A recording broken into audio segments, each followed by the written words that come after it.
Bij de Veenhoop, tegenover de jachthaven onder randen van het Polderhaardkanaal, wennet de wetterspitsmoes. Al dit hij hem juwt net zien. Eén keer in het 3 jaar wordt er onderzoek gedaan naar dit beschermde besje.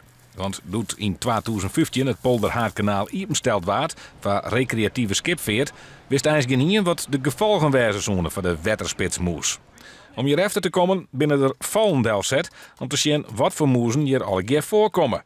Huisspitsmuis, waterspitsmuis, bosspitsmuis, dwergspitsmuis, huismuis. Nou ja, je kan wel doorgaan eigenlijk. Bosmuis, het is een hele rit. We hebben zelfs bruine rat ooit eens gevangen. Een van die moezen die de onderzoekers vangen is een wel heel bijzonder exemplaar. Dat was een melanistische veldmuis. En een melanistische veldmuis is eigenlijk een veldmuis die bruin hoort te zijn, maar dan helemaal zwart. Om aan te gaan hoe bijzonder dit is, in heel Nederland is nog neer melding maken van een melanistische veldmoes.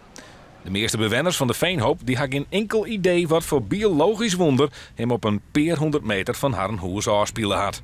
Een muis die melanistisch is. Hij is heel zwart. Hij is helemaal zwart. Is dat gevaarlijk?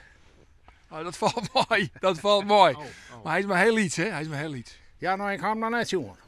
Het verhaal werd heel bijzonder, omdat bij het vorige onderzoek van Trajelien ook al een melanistische moes voen is. Ik heb 3 jaar geleden op deze locatie een melanistische dwergmuis gevangen. En ja, dat is spectaculair. Dan maak je die val open en dan kijk je wat zit erin. En denk je, wat is dat nou weer? En dan denk je, dat kan niet, want zo hoort hij er niet uit te zien. Maar ja, het was wel een hele mooie zwarte muis. En, zit er een melanistische moer in? Ik denk het niet, maar het zou wel leuk zijn. Nee, helaas. Met de melanistische veldmoes is het trouwens goed, Aron. Hij is weer vrijlitten in de natuur.